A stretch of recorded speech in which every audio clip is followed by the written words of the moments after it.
Sunana Abdullahi Shehu Aliyu. To ni dai dan Sokoto State ne kuma daga Binji Local Government origin kenan. Yanzu kuma mazauni Edo State under Asian Southeast UBIAJA Local Government. Kuma once again ni ne coordinator na Arewa Trader Edo Central under Edo State. To hakikatul amri bisa ga bayanan da kake nema a baka amsa su wannan gaskiya ne.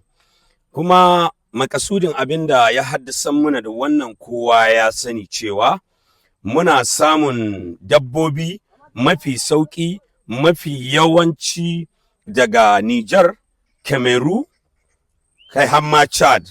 To amma duba da kasancewa faduwan naira tashin dala kuma muna karkashin turawa ne, turawa masu aiki da dala ainihin ba mu karkashin masu aiki da sefa.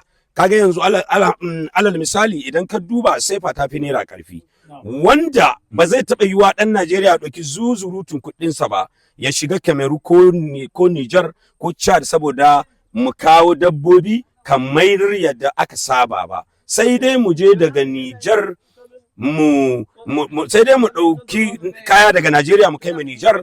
To idan muka yi haka to shine zaka ga ɗan kasuwa ya samu ci gaba har ya samu abin da yake so. Amma idan ka ce zaka ɗauki kuɗinka ka je Nijar ka sayo kaya to ba zai yiwu ba.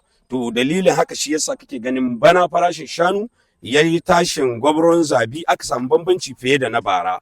Tabbas yayi babban tasiri. Duba da dama a al'adance duk lokacin da aka ce mun shigo watan 5 kasancewar muna neman ruwa ga Allah subhanahu wata'ala fara shigowar damana, to idan aka fara wannan ruwan sama dabbobi za su watse daga karkara za su shiga daji mai nisa.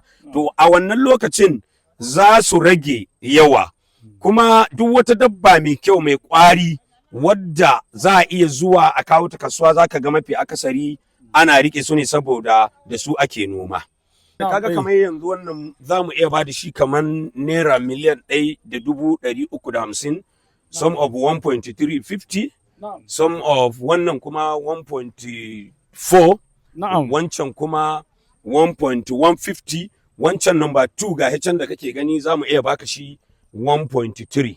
Wannan kenan insha Allah.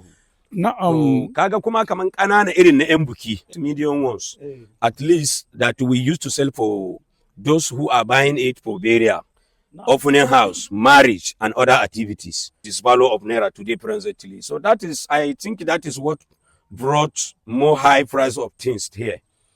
All right, thank you very much. Viewers, as you can see, coordinator contributed in English language, which is we really appreciate.